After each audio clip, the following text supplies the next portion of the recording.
पास होगा? तो वो बोले आप तो बड़े चतुर हैं भाई, आप वहाँ से पूछे, मान लीजिए उन्होंने सफ़ेद बता दिया, फिर रास्ते में आकर के आप हमको यहाँ बता दें लाल, तो हम क्या करेंगे? तो कहे तब उसका मतलब ये है कि आप के साथ मैं चलूँगा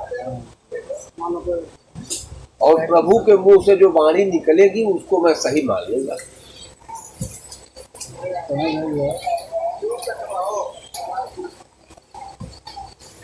बहुत अच्छा दिया है तो हनुमान जी कहे कि ठीक है भाई, चलिए आखिर निर्णय तो होना ही। अब वहाँ राघवेंद्र सरकार के यहाँ लोग पहुँच गए। अब हनुमान जी को देखते ही ये बोले कि अरे भाई संत जी को क्यों लाती? हनुमान जी अपनी बात बताती कि सरकार जो है ये अपना कथा प्रवचन कर रहे थे और उन्होंने फूल को सफ़ेद रंग का बताया। मैंने कहा कि फूल सफ़ेद नहीं लाल है, तो ये कहे कि नहीं सफ़ेद ही है। तो हम कहे कि अरे लंका तो मैं गया था, तो ये कहे कि नहीं आप झूठ नहीं बोल रहे हैं, हम भी सच ही बोल रहे हैं। तो इसी निस्तारण के लिए हम आए हैं कि आप जो कह देंगे वो सही हो जाएगा, कोई एक ही रंग रहा होगा। तब तक माता जी उठी और कही अरे भाई आप लोग कहाँ से बात कर रहे हैं, वह फूल तो नीले रंग का। अब हनुमान जी तो एकदम मैं आवाज, क्योंकि माता जी वहाँ बहुत दिनों से थी, ये तो एक बार गए और आ गए ना, और वो वहाँ काफी दिनों तक। अब हनुमान जी का संकट और बढ़ा। अब हनुमान जी को मतलब उदास देख करके राघवेंद्र जी सोचे कि भाई अब तो कुछ ऐसा जवाब बनाना है कि सबकी मतलब सब लोग संतुष्ट हो जाए। तो सरकार आप हम लोगों का मतलब जवाब बता दें, हम लोग अपना शंका समाधान हो जाए। तो कहे भगवान की देखो भाई संत जी ने जो कहा वह फूल सफेद था तो उन्होंने बिल्कुल सही कहा, क्योंकि संत हृदय नवनीत समान है और नवनीत का कलर सफेद होता है, मक्खन सफेद होता है। तो ये सही कह रहे हैं। और आप जो कह रहे हैं कि लाल रंग का था, तो आप बिल्कुल सही कह रहे हैं। अब भगवान जी को दिक्कत होने लगी, कैसे सही कह रहे हैं? क्योंकि आप भाई वहाँ क्रोध की मुद्रा में गए, और तो जब आदमी क्रोध में होता तो उसको आंखें लाल हो जाती है, तो लाल दिखलाई पड़ता है। तब तक माता जी बोल पड़ी कि अच्छा तब हमको नीला क्यों दिखलाई पड़ा? कहे तो एकदम साधारण सा जवाब है, तू जो है हमको हृदय में बसा रखी हो और हमारा स्वरूप सांवला है, इसलिए तुमको नीला दिखाई दिया। तो हनुमान जी से अपना बोले भाई कि प्रभु अब तो मैं जा रहा हूँ। तो संत जी कहे भैया आप जा रहे हो तो हमको कम से कम वहाँ छोड़ दो, लोग प्रवचन के लिए परेशान हो गए। अब तो यहाँ बीच में आ गए हम। हाँ, तो प्रभु का दरबार इतना मस्त है कि देखिए धर्म शब्द एक ऐसा शब्द है सुंदर, इसको अगर आलोचना की दृष्टि से नहीं भावना की दृष्टि से अगर हम देखें तो नैया पार हो ये पूरा विश्वास। क्योंकि श्रद्धा जो है वो माता जी का स्वरूप और विश्वास जो है वो शिव जी है। जो दक्ष प्रजापति ने यज्ञ किया वहाँ जो है विश्वास की कमी थी, क्योंकि शंकर जी वहाँ पर आमंत्रित थे ही नहीं। तो जहाँ विश्वास ही नहीं रहेगा तो फल कैसे बुलाए ही नहीं। हाँ, तो वही मतलब उसका फल तो वैसा ही होना है। हमारे यहाँ लिखा है कि भवानी शंकरो वंदे श्रद्धा विश्वास रूप। श्रद्धा विश्वास का माता पार्वती और धर्म का रूपांतर तो हम लोग नहीं कर पाएंगे। कम से कम आप 2 लाइन बोले तो थोड़ा सा हम लोग पा ले। मैं इसमें यही कहना चाहूँगा, देखिए वो बात अच्छी है कि व्यक्ति जब किसी भावना में होता है, उस भावना के नज़रिए से जब वो कुछ देखता है तो उसको कुछ अलग दिखता है, परंतु भावना की नज़र से देखना कुछ अलग और हकीकत में वह एक अलग होना, समझ गए। तो वह यथार्थ में वह क्या था, हमने तो इस नज़रिए से देखा। भाई जब दृष्टि कुछ बदल जाती है, जैसे मैंने अभी ये चश्मा पहना है, अभी मैं ब्लू रंग का ग्लास वाला चश्मा पहन लूँगा तो मुझे कुछ अलग रंग दिखेगा। यानी माध्यम बदल जाता है तो रंग बदल जाते हैं, देखने का वो रंग ही बदल जाएगा माध्यम के बदलाव हो जाने से। तो अगर भावना माध्यम हो गई तो अलग ढंग का वो दिखेगा, परंतु यथार्थ में वह क्या है, यथार्थ का मतलब है कि जिसमें हम भावना आरोपित नहीं करते हैं, बल्कि वो वैसा है ही है, उसमें कोई बदलाव नहीं होता है। तो वह स्थिति जो है वह सिर्फ परमात्मा की स्थिति होती है। प्रकृति में, प्रकृति चूंकि बदलाव वाली चीज है, तो प्रकृति में सदैव कुछ बदलाव के ही चीज दिखेंगे, यथार्थ कभी नहीं दिखेगा। प्रकृति में सदैव बदलाव दिखेंगे और हर एक के नज़रिए से अलग अलग दिखेंगे। अब जैसे एक व्यक्ति को पीलिया हो गया है तो उसको पीला पीला दिखेगा, हालांकि वह पीला तो है नहीं, लेकिन उसको चूंकि खुद पीलिया है उसे दिखेगा। रतौंधी हो गई है तो उसको कुछ रात को कुछ अलग ढंग का देखने लगेगा, हल्का धुंधला दिखेगा, साफ दिखेगा नहीं। हाँ, उसी तरह से अगर उसको कैटरेक्ट हो गया, मोतियाबिंद हो गया है तो कई कई चांद दिखेंगे, चांद तो एक ही रहेगा। यानी माध्यम अगर बदल गया तो उसका जो यथार्थ बोध है वह नहीं रहा, तो कुछ और दिखेगा। इस प्रकृति में हर चीज़ अलग ढंग से दिखती है, अलग अलग आँखों से दिखती है। हम लोग की चपटा, जिस चीज़ को हम लोग छोटी देखते हैं, हाथी उसी को बहुत बड़ा देखता है। वैज्ञानिक से बतलाते हैं कि हाथी जो देखता है किसी चीज़ को ना, वो उसका डबल साइज होता है जितने साइज हम लोग देखते हैं। जैसे मान लीजिए कि हम इस मोबाइल को देख रहे हैं, ये 5 सेंटीमीटर का है तो उसको दिखेगा ये 10 सेंटीमीटर का। तो यह स्थिति आ जाती है, यानी अलग अलग प्राणी भी अलग अलग तरह से बोध करते हैं। हम लोग को 7 रंग दिखता है तो कोई जरूरी नहीं है कि 7 ही रंग हो, और भी रंग हो सकते हैं जो अन्य प्राणी देखते हैं। तो इस प्रकृति में सदैव जो है बदलाव की स्थिति होती है, इसीलिए इसको माया कहा जाता है। यह माया है, प्रकृति है। इसमें भी क्या होता है? यथार्थ दर्शन क्या है? यथार्थ दर्शन क्या है? यथार्थ सिर्फ और सिर्फ ईश्वर है, इसके अलावा कुछ भी यथार्थ नहीं है। बाकी सब जो है उन्हीं के रूप का ये भ्रम है, इसको आप ऐसे कह रहे हैं, बदला हुआ स्वरूप है। और इसीलिए कहा गया है कि इस पर ज़्यादा भरोसा नहीं करने का। जो लोग इसी पर भरोसा करते हैं कि मेरे बच्चे हैं तो ये दुनिया है, मेरा घर है, द्वार है, ये है, इसीलिए कहा जाता है कि ये इस भ्रम में मत रहना। यथार्थ में जो है वह अपरिवर्तनशील है, वह शाश्वत तत्व है, और उस शाश्वत तत्व के इसलिए शंकराचार्य ने कहा ब्रह्म सत्यम जगन मिथ्या। तो जगन मिथ्या जो कहा है कि ये जगत मिथ्या है, इसी अर्थ में कहा है। ऐसा नहीं है कि इसका अस्तित्व नहीं है, अस्तित्व, लेकिन बदलता हुआ अस्तित्व है, उसी परमात्मा का अस्तित्व है, परंतु यह सदैव बदल रहा है, यह कभी स्थिर नहीं है। इसीलिए हम एग्जैक्टली पिन पॉइंट नहीं कर सकते कि यह ऐसा ही है। जैसे यह हुआ कि अभी कुछ और नजरिए से ऐसा हो जाएगा, थोड़ी देर में कुछ और बदल जाएगा, समय बदल जाएगा तो इसका रूप बदल जाएगा, रंग बदल जाएगा, समय के साथ सब हो जाता है। तो समय के हिसाब से परिवर्तन इसमें होता रहता है, स्थान के हिसाब से परिवर्तन होता रहता है। तो इस परिवर्तनशील जगत से आगे हम लोग के ऋषि महर्षि ने बताया है, इससे आगे अपरिवर्तनशील जगत में प्रवेश करो। हालांकि प्रवेश करने का साधन तो यही रहेगा, इसी साधन के जरिए ही तुम धीरे धीरे उसमें प्रवेश करोगे, क्योंकि इस परिवर्तनशील जगत को कौन महसूस कर रहा है? हमारा मन महसूस कर रहा है।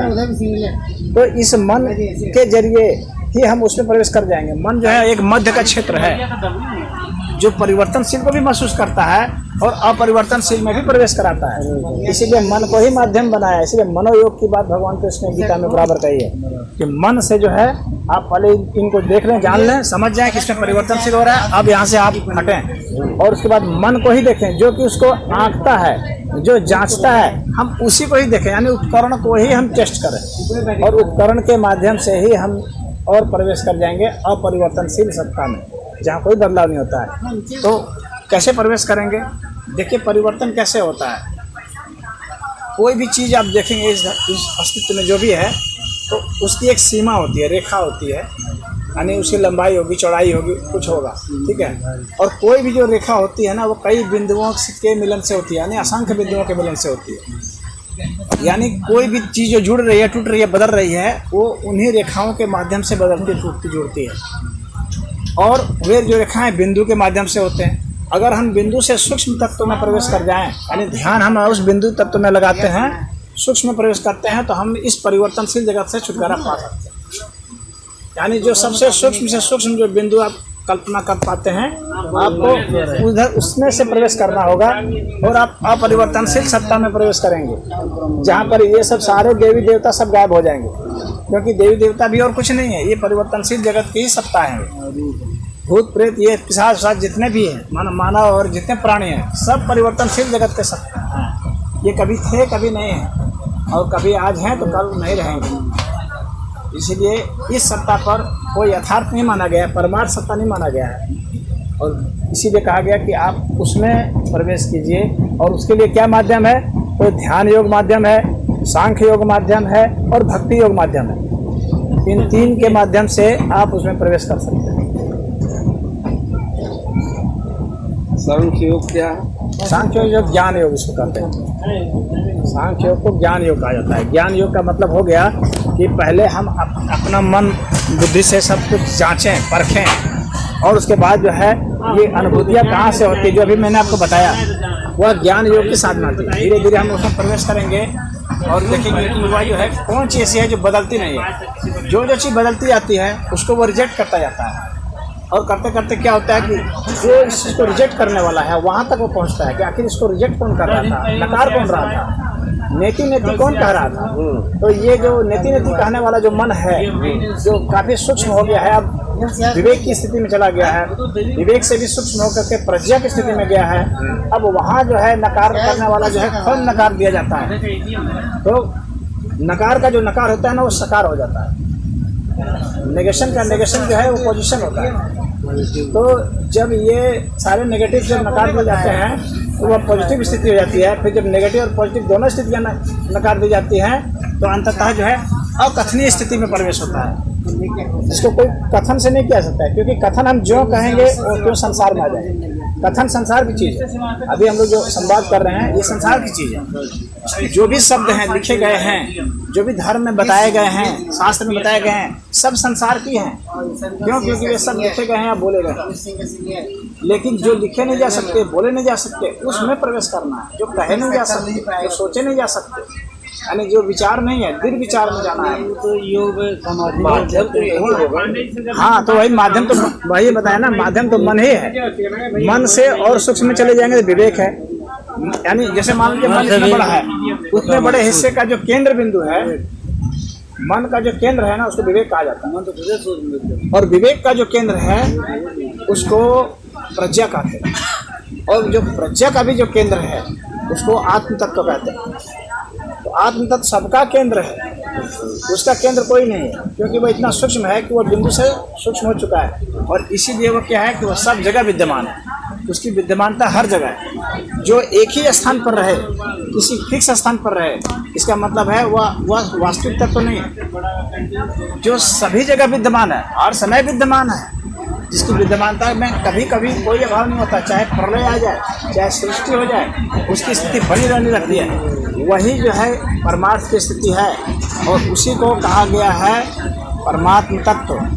परमात्मा उसी को कहा गया है। तो है कि परमात्मा में ही जो है तुम परम शांति पा सकते हो। परमात्म तत्व को महसूस करना ही परम ज्ञान है, उसी को महसूस कर लेना ही परम शांति है और परम आनंद है, और वहीं पर जो है परम मोक्ष है। और उसके अलावा और कहीं मोक्ष नहीं है। हम लोग का जो वेद है, वेद सदैव जो है उसी की बात करता है, और वेद ही सभी शास्त्रों का मूल है। बाकी सारे शास्त्र उसी पर निर्भर है, वैदिक ज्ञान पर। तो वैदिक ज्ञान हम लोग को यही सिखलाता है। वैदिक ज्ञान में इसलिए कहा गया है कि आप जो है मानेंगे नहीं, खुद खोजेंगे, आप अनुसंधान करेंगे। मानने की बात इसमें नहीं कही गई है। आप तर्क वितर्क कर सकते हैं, बहस कर सकते हैं, वाद विवाद कर सकते हैं, परंतु अंततः आपको स्वयं ही खोजना है, स्वयं ही उस तत्व तक पहुंचना है। और उसके लिए आपको यही 3 प्रकार की साधनाएं हैं। ज्ञान योग की साधना है, ध्यान योग की साधना है, और भक्ति योग की साधना है। यही है। भक्ति योग में समर्पण कर देंगे। समर्पण कर देंगे मतलब हमारा मन पूरा समर्पित हो गया ईश्वर पर। ईश्वर ही जो करेंगे सो करेंगे, उन्हीं को जो देना है दे देंगे, जो नहीं देना है नहीं देंगे। हमारा जो है अहंकार, जो है अहंकार ही सारे दृश्य देखता है, तो अहंकार को ही हमने विसर्जित कर दिया। तो ईश्वर सब बता देंगे, उन्हीं को सब बताना है जो बताना है। अपने बारे में बताना है या अन्य के बारे में बताना है, वो भक्ति योग है। और ध्यान योग का मतलब होता है कि मैं अपने पराक्रम से, अपने कर्म से, अपने पुरुषार्थ से मैं उस बिंदु तक पहुंच जाता हूँ ध्यान के जरिए, तो वो कर्म योग और ध्यान योग हो जाता है। निष्काम भाव से हम कर्म करते हुए वहाँ पहुँच जाएंगे। अंततः ये तीनों चीज़ें जो है ना वो लय हो जाती है, यानी ध्यान योग, कर्म योग, ज्ञान योग। बिना ज्ञान योग के जो भक्ति करेगा वो अंधविश्वास में फंस जाएगा, और बिना भक्ति के जो कर्म करेगा वह सिर्फ कठोर कर्म कर करके अपने को सताएगा, क्योंकि श्रद्धा है नहीं, विश्वास है नहीं, भरोसा है नहीं, भक्ति नहीं है उसमें, तो वह सिर्फ कर्म करता रहेगा, उपद्रव। जैसे कि कोई बालू है, उसी को कोई पेर कर सोचे कि हम तेल निकालेंगे, वो तेल नहीं निकलेगा, क्योंकि वहाँ ज्ञान का अभाव है इसके पास, और उस भक्ति का अभाव भी है जिसके कारण वह तेल नहीं निकलेगा। लेकिन अगर उसके पास ज्ञान भी है, भक्ति भी है और कर्म भी है, इन तीनों का संयोग है उसके पास, तो ही ईश्वर पर कृपा करते हैं, अन्यथा ऐसी कृपा नहीं होती। तो इसीलिए बहुत लोग भजन करते हैं, देखते हैं, बहुत लोग भक्ति करते हैं, लेकिन अंततः वे कुछ नहीं पाते, भीतर रह जाते हैं, कहीं नहीं पहुँचते हैं, चक्कर में रह जाते हैं। अब कुछ कहिए आप। कह नहीं रहे, मतलब जानना चाह रहे। हाँ, ये कहीं व्यक्ति में तीनों चीजों का समावेश बड़ा कठिन लग रहा है। कठिन नहीं है, ये तो परमात्मा के द्वारा प्रदत्त है। हम लोग जैसे एक ही व्यक्ति हम लोग हैं, जैसे देख रहे हैं, एक ही व्यक्ति इसे सुन भी रहे हैं, सुनने का एक ही व्यक्ति है, जैसे हम लोग गंध से भी प्रयास कर रहे हैं, लेकिन इन सब चीज़ को मैनेज कौन कर रहा है? माइंड कर रहा है मैनेज। तो वो एक ही मन है जो इन सबको मैनेज कर रहा है, स्वाद को भी मैनेज कर रहा है, स्पर्श को भी मैनेज कर रहा है, गंध को भी कर रहा है, रसना को भी कर रहा है, तो एक ही जो है मैनेज कर रहा है। ये हम लोग में ये स्वभाव से ही है, पहले से ही दिया हुआ है। ज्ञान वाली बात जैसे अभी हुई, ज्ञान अगर नहीं है तो बालू को हम फेरते रह जाएंगे। तो ज्ञान के अभाव में हम बालू फेर रहे हैं, क्योंकि हमको ज्ञान नहीं कि इसमें से तेल नहीं निकलेगा। तो अब वो व्यक्ति जो कि ज्ञानी नहीं है, वो ईश्वर तक कैसे पहुंचेगा, ये बताना। ऐसा है ना, कोई भी ऐसा व्यक्ति नहीं है जिसमें कि ज्ञान का सर्वथा भाव होता है, ऐसा कोई व्यक्ति नहीं होता है। सभी व्यक्ति में ज्ञान होता है। जैसे मान लीजिए उसी का उदाहरण मैं देता हूँ, जैसे वह व्यक्ति जो बालू फेर रहा था, उसको इतना तो पता था कि ये बालू है, इतना ज्ञान उसको था कि ये बालू है, इतना ज्ञान उसको था कि मुझे इसको फेरना है, तो ये सब ज्ञान उसमें था। बस उसको क्या था, एक एडेड ज्ञान चाहिए था, वह यह कि हमें ऐसा चीज़ चाहिए जिसमें से वास्तव में कुछ तेल हो, तो वह व्यक्ति जो है उसमें से निकाल सकता है। उसी में खोद कर, इसीलिए जो पेट्रोलियम निकला है, उन्हीं चट्टानों को खोद करके, चट्टानों को पेर करके पेट्रोलियम निकलता है, समझ रहे हैं? तो उसको एक अतिरिक्त ज्ञान जो चाहिए था, एक्स्ट्रा, वहाँ पर कमी थी। अगर उसकी खोज लगातार जारी रहती श्रद्धा से, नहीं कहीं ना कहीं तो तेल होगा, इसमें नहीं निकला तो कहीं और होगा, मैं खोजूंगा, खोजता ही रहूंगा, तो कहीं ना कहीं पा जाता वो कभी ना कभी। क्या इसमें कहीं हठ योग भी दिखलाई पड़ रहा है? इसमें कहीं हठ योग भी है क्या? असल में जैसे ये बात, ये मतलब कहीं न कहीं बालू, चट्टान, लगातार चलना, अविरत अपने लक्ष्य तक पहुंचना, तो कहीं हठ योग है? जो मैंने कहा ना कि जितने भी प्रकार के योग हैं, 84 प्रकार के योग बताए गए हैं, और ये सारे योग, इन सभी योगों का समावेश जब होता है, जैसे मैंने शुरू में 3 प्रकार बताए ना, फिर उनके भी अलग अलग उप प्रकार हैं, जिसमें कर्म योग हो गया, संन्यास योग हो गया, हाँ, तो आनापान सती योग हो गया, बहुत सारे योग हैं, क्रिया योग हो गया। तो ये सारे योग जो है एक साथ समाहित हो जाते हैं। अगर उसमें किसी प्रकार के योग की कमी पाई जाती है ना, तो वहीं से वो, जैसे एक विद्यार्थी जो टॉप करता है, सारे प्रश्नों का जब हल करता है, तभी वह 100 में से 100 नंबर पाता है। तो अगर वो कहीं एक कमी पा गया, तो वहाँ पर उसकी कमी जो है वही उसको थोड़ा सा और मेहनत करवाती है कि भाई तुम्हारे में यह कमी है, कुछ अभी और थोड़ा सा थोड़ा झेलो इसमें, थोड़ा और कुछ करो, प्रयोग करो, तो वो करता है। जानना था। वास्तव में हठ योग क्या होता है? हठ योग समझिए क्या होता है। हठ योग का मतलब जिद वाला योग नहीं होता है। सामान्यतः लोग सोचते हैं कि हठ योग का मतलब जिद। पहुंचने का अपना माध्यम बनाता है व्यक्ति। हठ क्या है समझिए। ह का मतलब होता है शिव, ह का मतलब शिव होता है, ह का मतलब होता है पार्वती। शिव और पार्वती का जो सम्मिलन है वह कहलाता है हठ योग। और जो है हमारी दाईं सांस है और जो है बाईं सांस है, इन दोनों का जो संयोग हो जाएगा तो हठ योग हो जाएगा। तुलसीदास जी महाराज रामायण में नवधा भक्ति का वर्णन। हाँ, नवधा भक्ति, इसका वास्तविक वर्णन नवधा भक्ति के भागवत में है। तुलसीदास ने वहाँ से मतलब लिया है। और जो भी इसका मूल जो है ना श्रीमद् भागवत पुराण में है। हाँ, वो तो भाई योगेश्वर थे। नवधा भक्ति वहाँ से। तुलसीदास की जो नव भक्ति बताए और तो उन्होंने कहा कि भाई इसमें एक भी अगर कोई पकड़ा जाए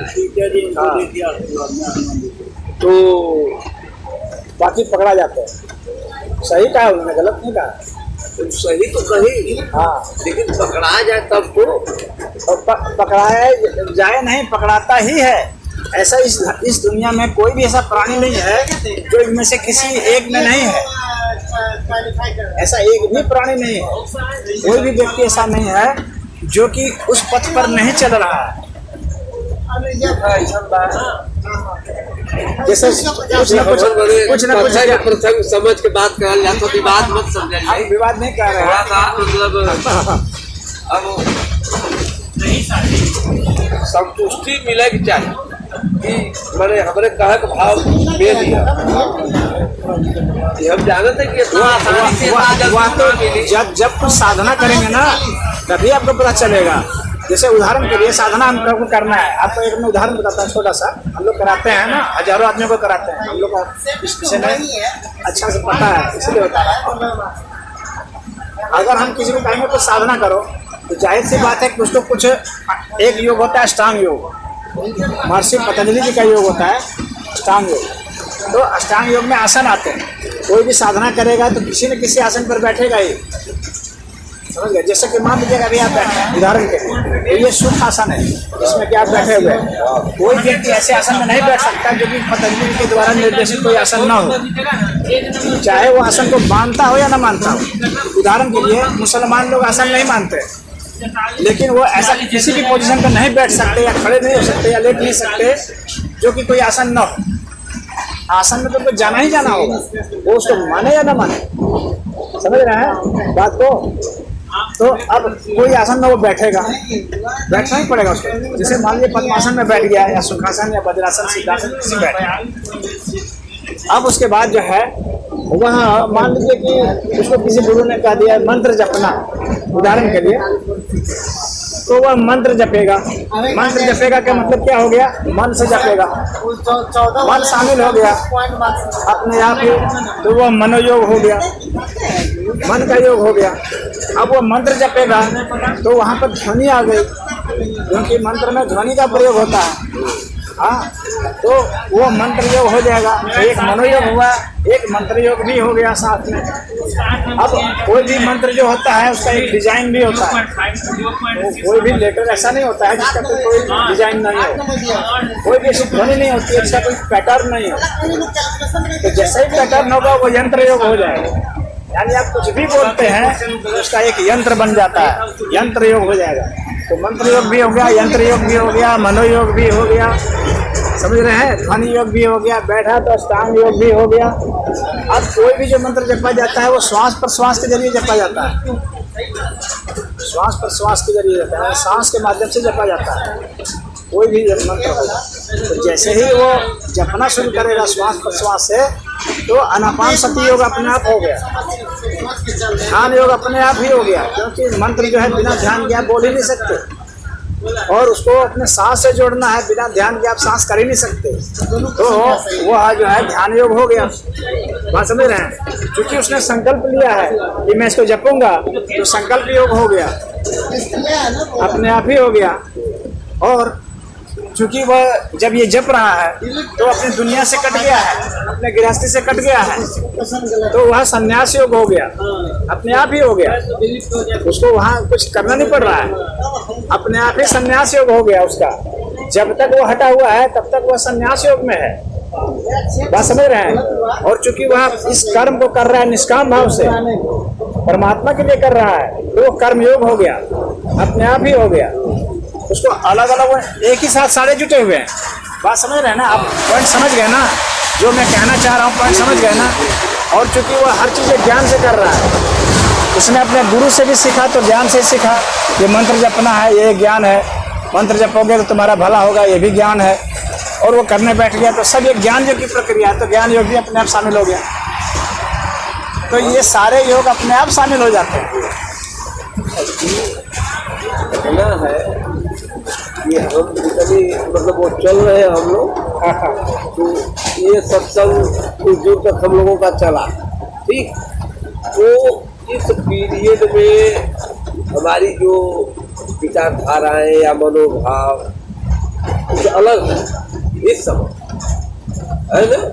जब हम आपसे या आपस में कुछ धर्म संबंध अलग, आप मतलब अलग संदर्भ में आप देख रहे हैं, क्योंकि आप जिज्ञासु हैं उस हिसाब से पूछ रहे हैं, और मैं आपके उसमें सहयोग कर रहा हूँ आपकी जिज्ञासा को शांत करने में। अच्छा, तो अब मान लीजिए जब हम आप बिछुड़े, जहाँ से हम लोगों का साथ छूटा, तो फिर वो चीज तो वहाँ से फिर काबिज नहीं हो पाई। जैसे हमने पूजा पर बैठा, हम पूजे में बैठे हैं, या हम भी थोड़ा बहुत पूजा अपनी टूटी फूटी भाषा में कुछ कर लेते हैं, जो भी आप समझिए, चाहे उसको दैनिक पूर्ति के लिए ही माने, लेकिन कुछ न कुछ हर मनुष्य अपने 24 घंटे में कुछ क्षण भगवान के लिए लगाता है। लेकिन उसके बाद ही फिर वो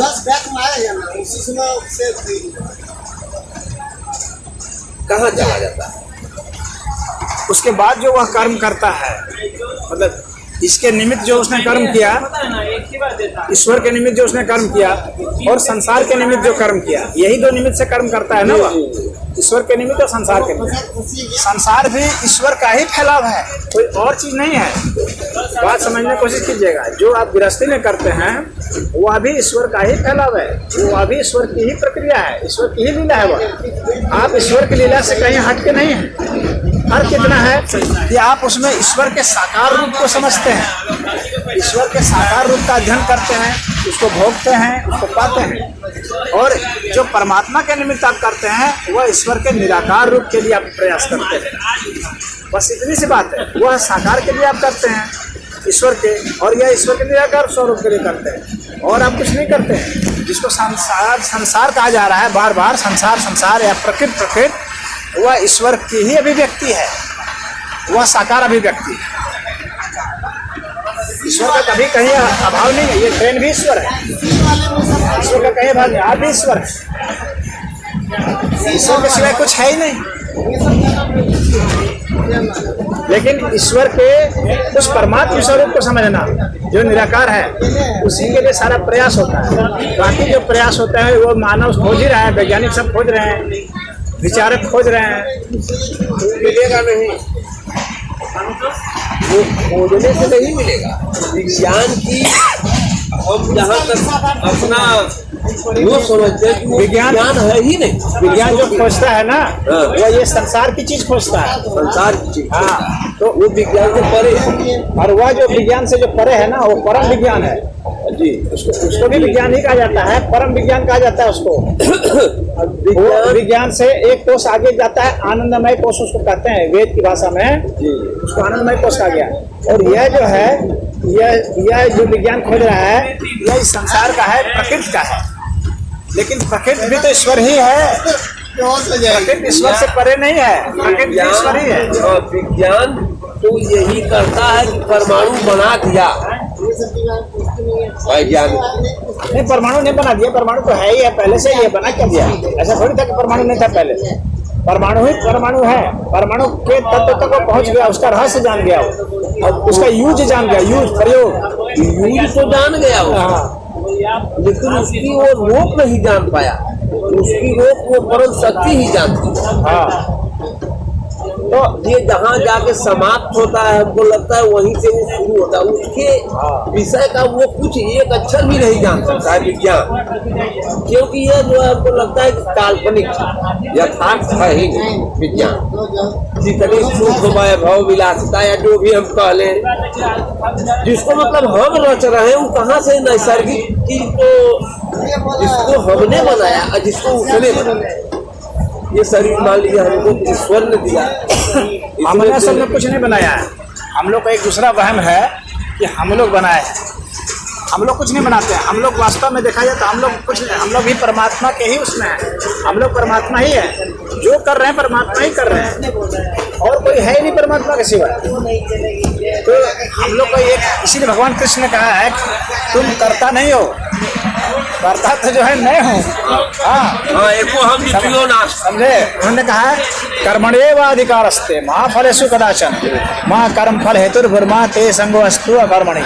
अच्छा, ये लोगों को भ्रम हो जाता है जैसे कभी कभी कि कुछ लोग मनुष्य योनि में या किसी योनि में कभी कभी देखने को मिलता है कि थोड़ा कर्म करके भी अच्छे फल तक पहुंच जाते हैं कभी कभी, और कुछ लोग उसी फल को बहुत लंबे समय तक करने के बाद भी नहीं पहुंच पाते हैं।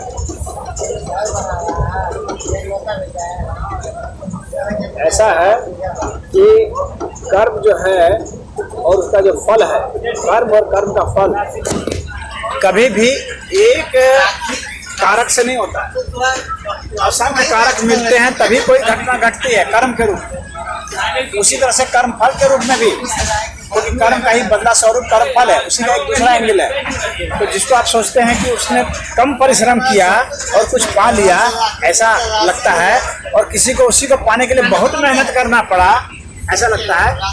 तो कोई एक व्यक्ति न पाता है और न एक व्यक्ति कोई कर्म करता है, पूरा अस्तित्व ही मतलब मिलता है। तो अस्तित्व ने जैसे उसको सहयोग किया जिस हिसाब से, उसके हिसाब से ही उतने समय में उसको परिणाम मिला, जिसके कारण लगता है कि इसको काफी देर से मिला। अस्तित्व ने उसको वैसे ही भूमिका दी, उसके हिसाब से ही उसको फल देगा। और किसी को दूसरे ढंग से दिया तो उसको वो फल दिया। उसको किसी दूसरे काम को करने में कुछ और ज्यादा समय लग सकता है।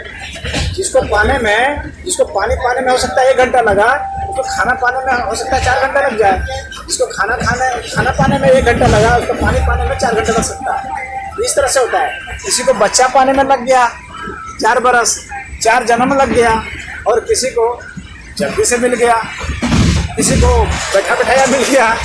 तो इसलिए यह जो मिलता है ना, ये सारे पूरा अस्तित्व भूमिका निभाता है कि चलो ये तुमको मिल गया, ट्रेन मिल गया, रोड मिल गया, गाड़ी मिल गया, सब मिल गया।